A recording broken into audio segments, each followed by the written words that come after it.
प्रसाद शर्मा ईश्वर की शपथ लेता हूं।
नमस्कार जंटी में स्वागत आपका। मैं हूं योगेंद्र, आप देख रहे हैं खास खबर। और खास खबर में हम बात करेंगे, माफ करिएगा, नारी में आज हम बात करेंगे महिलाओं से जुड़े सरकार के 2 साल के योजनाओं पे।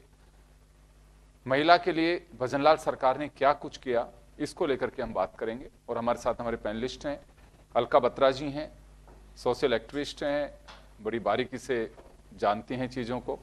मनीषा सिंह जी भाजपा से हैं, ललिता मेहरवाल जी हमारे साथ कांग्रेस से हैं। अलका जी, आपके पास में आना चाहूंगा। हर सरकार का काम है वैसे तो जनहित में काम करना, जनता चुनती इसी वजह से है, लेकिन अपने अपने दावे हैं। वर्तमान सरकार का तो कहना है कि खासकर क्योंकि देखिए पॉलिटिकल एजेंडे में महिलाओं से जुड़े अपराध की बातें आपने भी बहुत सुना होगा, अभी भी मुद्दा है। पहले बीजेपी का मुद्दा था, आज कांग्रेस का मुद्दा है। वर्तमान सरकार का तो कहना है कि अपराध, ये तो नहीं दावा किया जा रहा कि बिल्कुल खत्म हो गए, अपराध हैं लेकिन कम है, सुनवाई हो रही है और महिलाएं बेफिक्र हैं, किसी तरह की कोई चिंता उनको करने की आवश्यकता नहीं, ये सरकार का दावा। दूसरी तरफ विपक्ष का यह कहना है कि महिलाएं सुरक्षित नहीं है, हालात बदले नहीं हैं। अगर हमारे समय में जो खामियां थी तो जनता ने हमें बाहर बैठा दिया, लेकिन वर्तमान सरकार से भी कैसे उम्मीद कर सकती है, ये विपक्ष का आरोप है। मैं आपसे ये जानना चाहूंगा कि विपक्ष और सत्ता पक्ष के आरोप प्रत्यारोप चलते रहेंगे कि कुछ बदलाव आपको दिखाई दे रहा है? देखिए योगेंद्र जी, 2 साल में भजनलाल सरकार के बदलाव का तो मैं ऐसा नहीं कह सकती। कुछ ज़्यादा उसमें नज़र नहीं आता है अभी कि ऐसा रहा हो, क्योंकि थोड़ा बहुत चेंज जो टाइम के साथ आता है वो ज़रूर है, बट इसमें हम किसी एडमिनिस्ट्रेशन या सरकार को उसका क्रेडिट दें तो मुझे नहीं लगता। जो कि एक्सपेक्टेड हम लोग सोचते थे कि होगा, कि एक बीजेपी सरकार आएगी जो कि सेंटर के साथ कोऑर्डिनेट करेगी, क्योंकि वहाँ भी सेंटर में भी बीजेपी की सरकार है और इस हिसाब से हमारे राजस्थान स्टेट में कुछ चेंजेस आएंगे या हमारे लिए कुछ अच्छा होगा। तो ऐसा कोई रिमार्केबल चेंजेस मुझे नज़र नहीं आते हैं पिछले 2 साल में। रही बात महिलाओं के मुद्दे की, तो बेरोज़गारी में या जॉब सर्च में, या अगर आप देखें तो स्टार्टअप के लिए या स्पेशली महिलाओं के लिए कुछ ऐसे हमको कोई भी ऐसी नई चीज़ नज़र नहीं आई है। अपार्ट फ्रॉम दैट अगर हम बात करें तो सुरक्षा की, तो सुरक्षा में तो सेम सिचुएशन है। महिला थाने खोल दिए या चौबी कर दिया, उसके ऊपर वहाँ कैसे उनकी सुनवाई होती है या क्या होता है, वो सब अपने सामने है। अपार्ट फ्रॉम दैट जो सबसे ज़्यादा जो प्रॉब्लम आ रही है, if in case working ladies हैं या हम लोग जैसे हैं, तो मेरे को तो ये पिछले 2 साल में ये और ज़्यादा लग रहा है कि हम लोगों को सड़कों पे ज़्यादा टाइम बिताना पड़ रहा है, जो कि हमारे घर का टाइम जो है वो सारा सड़क पे खप रहा है। क्योंकि ट्रैफिक, स्पेशली अगर हम जयपुर की बात करें, एनक्रोचमेंट की बात करें, 2-2 घंटे में हम 5 किलोमीटर या 10 किलोमीटर चलते हैं। ये शहर का हाल है। तो हमारा जो वर्किंग लेडीज़ का आना और जाना, मतलब 8 घंटे की अगर आपकी ड्यूटी है तो आप 10 घंटे के लिए, 12 घंटे के लिए घर से बाहर हैं, बिकॉज आप सड़क के ऊपर ही हैं। ट्रैफिक का तो बिल्कुल मिसमैनेजमेंट हो रखा है और मुझे समझ में नहीं आता ऐसा क्यों है। अगर सरकार को, हम सोचते थे कि इस सरकार के साथ भी शायद कुछ फ़र्क पड़ेगा कि इस तरह के मैनेजमेंट को हम ठीक करेंगे। आप देखिए BRTS कॉरिडोर्स को पहले बना लिया, फिर हटा लिया। खासाकोटी का एक ओवर ब्रिज जो कि एक आईफल टावर की तरह खड़ा हुआ है, जो किसी काम का नहीं है, खड़ी, मतलब बुरी तरह से। कुछ समझ में नहीं आता कि सरकार इस तरफ क्यों नहीं ध्यान देती है, जिससे कि हज़ारों लाखों लोगों के पेट्रोल और वक्त वेस्ट हो रहे हैं।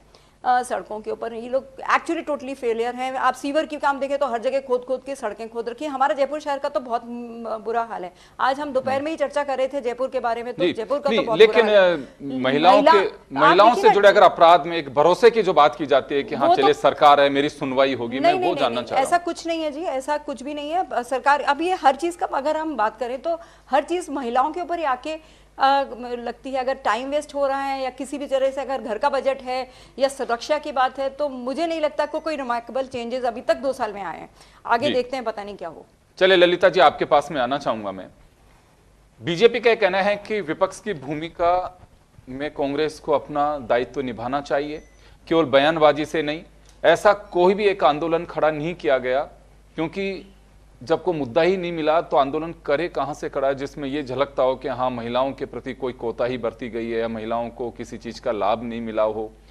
इनकी योजनाओं का जो जिक्र है वो आप स्क्रीन पे भी देख सकते हैं, और जैसे लाडो योजना है, ड्रोन दीदी योजना है, लखपति दीदी योजना है, उज्ज्वला योजना है, आंगनबाड़ी के अंदर जो महिलाएं काम कर रही हैं उनके वेतन और उनको सुविधाओं का इजाफा है, कई ऐसी स्कूटी है, बहुत सारी योजनाओं का सरकार जिक्र कर रही है। तो इनको देखते हैं कि विपक्ष के पास में कोई मुद्दा नहीं है, केवल बयान दे सकते हैं लेकिन कोई आंदोलन नहीं किया, तो इससे जाहिर है कि अभी तक ऐसा कहीं कोई मौका नहीं मिला सरकार की ओर से कि विपक्ष उसे जन आंदोलन में तब्दील कर सके। ये सरकार का और बीजेपी का कहना है।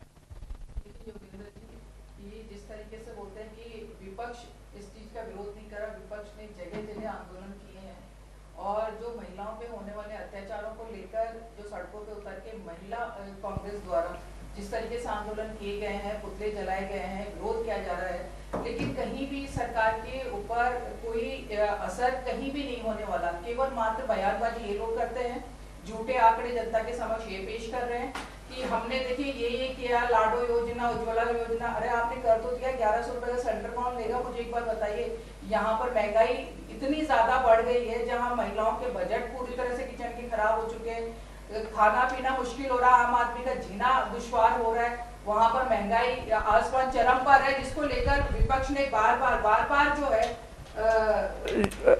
बार जो है विरोध किया है सड़कों पर इस चीज का।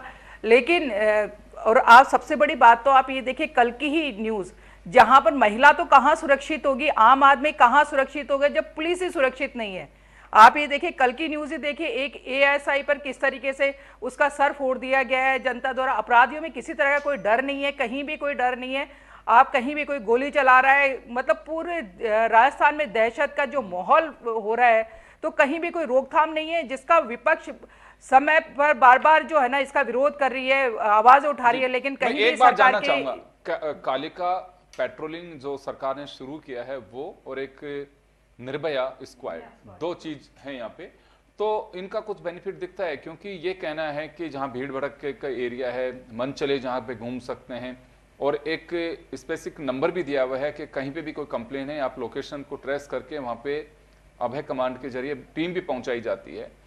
तो ये इनका कुछ फायदा नहीं मिल रहा योगेंद्र जी? कहीं कोई फायदा नहीं है। मैं बोलूं इनकी खुद की सुरक्षित नहीं है, पुलिस ही सुरक्षित नहीं है, तो ये कहां से फायदा किसी को देंगे? आम जनता को कहां से फायदा देंगे? आप ये देखिए, कल के न्यूज़पेपर में आप देख लेना कि पुलिस को, एएसआई को किस तरीके से, महिला कांस्टेबल को किस तरीके से मारा गया। ये देखिए, मैं लेकर आई हूं आज कि जब पुलिस ही इनकी सुरक्षित नहीं है सरकार के अंदर, लेकिन तो फिर एक उदाहरण से हम ये कह सकते हैं कि कुछ हुआ ही नहीं है।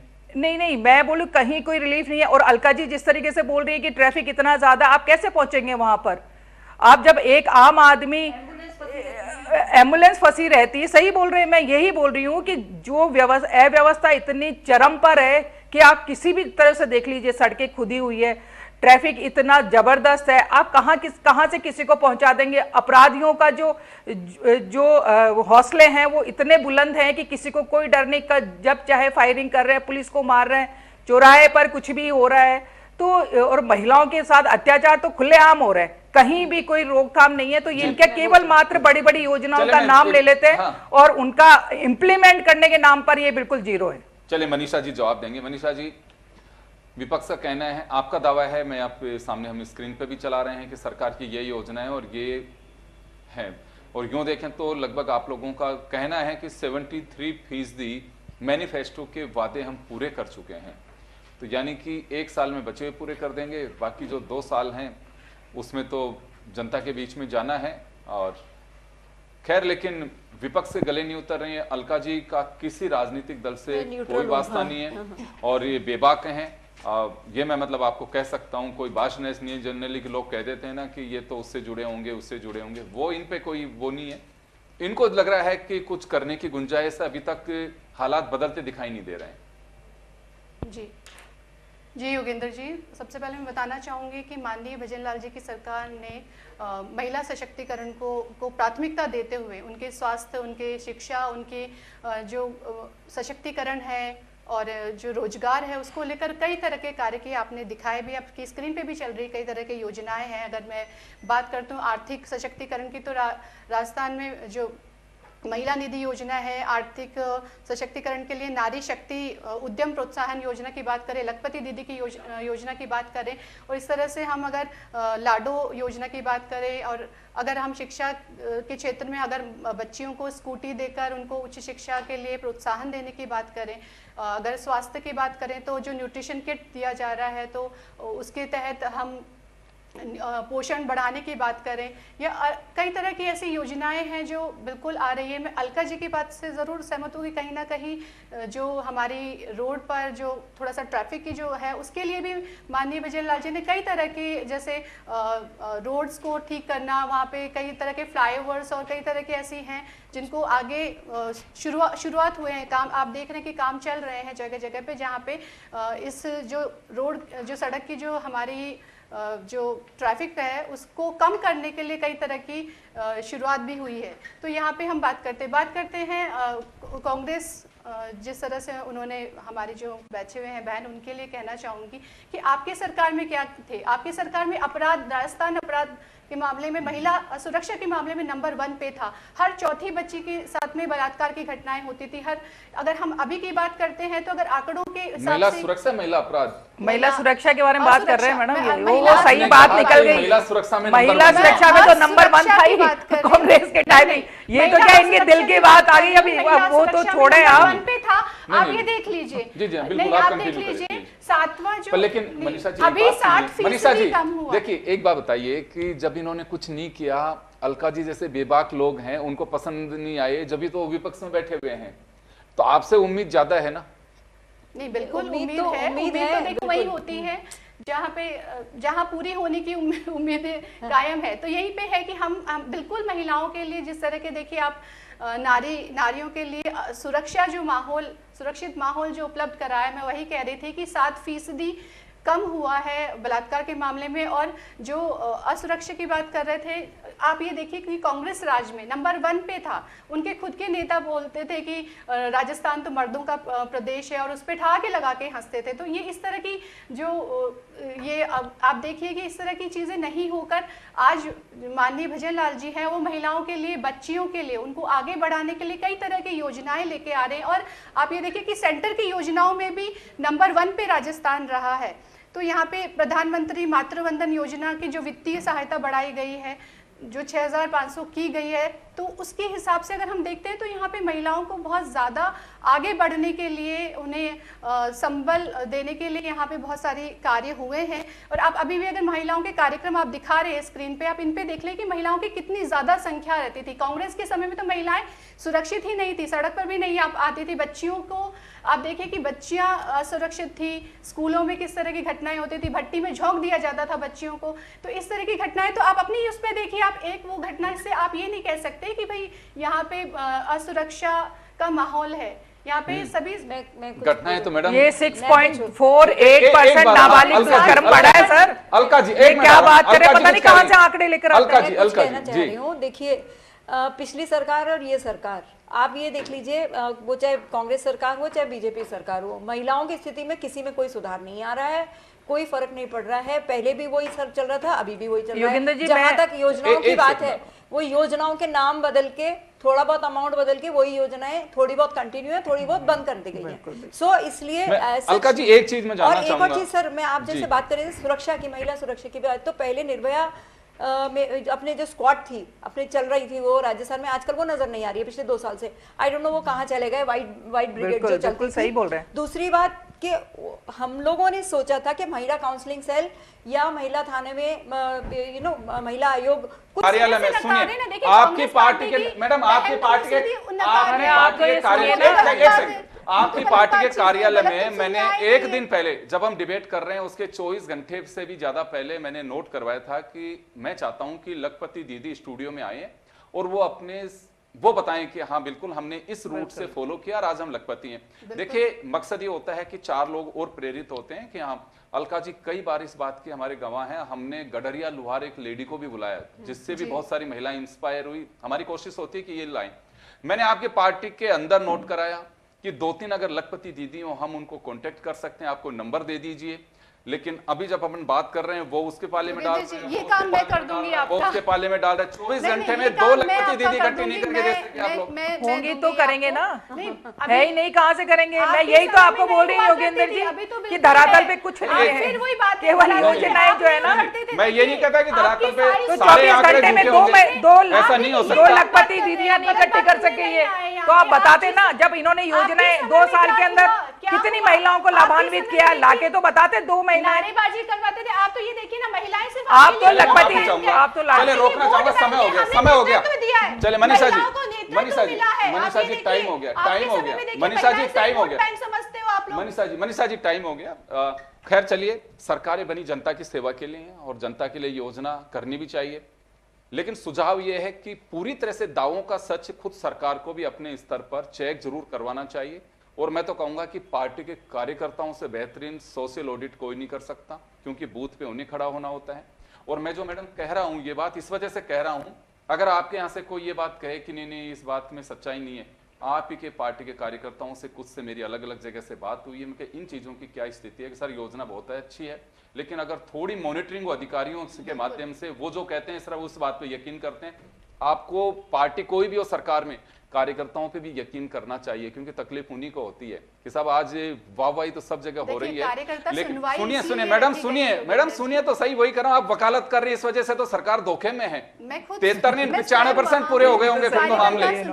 मैं वही नहीं मैं आप फिर नहीं समझ पा रही, आप सेंटेंस मेरा पूरा सुनेंगे तो मुझे लगता है कि आप उसका जवाब दे पाएंगे। खैर जवाब का टाइम हो चुका है। मैं सिर्फ ये कह रहा हूं कि आप ही के कार्यकर्ताओं से कि सरकार के 2 साल में इन योजनाओं का दावा है, क्या सच्चाई है?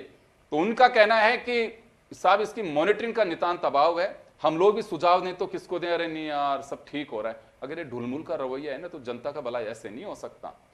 सरकार की नीयत साफ है, मैं उस पर कोई सवाल नहीं खड़ा कर रहा, लेकिन मॉनिटरिंग का मैकेनिज्म जरूर डेवलप करना चाहिए ताकि जनता को एक भरोसा भी हो सके कि हाँ बिल्कुल जो चीजें हैं वो आप करिए। आप लोगों से बेहतरीन कौन हो सकता? जैसे आपने उदाहरण दिया कि जवाहर नगर में मैं 3 महिलाओं से मिली, बहुत अच्छी बात है भाई। 12 लाख के आप आंकड़े दे रहे हो, कुछ तो 100% सच्चाई होगी, लेकिन उन लोगों को आगे भी लेके आना चाहिए। केवल मुख्यमंत्री जी के कार्यक्रम इकट्ठे करने से नहीं होता है। आपकी पार्टी में जयपुर में भी होंगी कुछ, जब 12 लाख पूरे प्रदेश में है तो 19 लाख का आपने ट्रेंड किया उनको। तो मैं वही तो कह रहा हूं, तो 25 घंटे में 2 आती आप ही के साथ में बैठा था यहाँ पे, वो बताती कि हाँ बिल्कुल हम इस रूट से गए थे और आज हम हमारा अच्छे से व्यापार कर रहे हैं, काम हो रहा है। आप एनजीओ से जुड़ी हुई हैं, सफलता का राज हम उन लोगों से सुनना चाहते थे, पब्लिक को रूबरू कराते हैं, हमारा मकसद यही था। खैर चलिए मैं माफी चाहूंगा। और 2 साल का है एक सुझाव आया कि मॉनिटरिंग की टीम जरूर होनी चाहिए और प्रदेश में अगर सरकार ने बना रखी है तो बहुत अच्छी बात है, इसके रिजल्ट बेहतरीन आएंगे, इसको कोई इनकार नहीं कर सकता। आरोप प्रत्यारोप ऐसे चलते रहेंगे, ये कोई नई बात नहीं है। सभी का शुक्रिया। नारी में फिलहाल इतना ही, दीजिए इजाजत, नमस्कार। मैं तो कह रही हूँ, मैं भजन लाल शर्मा ईश्वर की शपथ लेता हूँ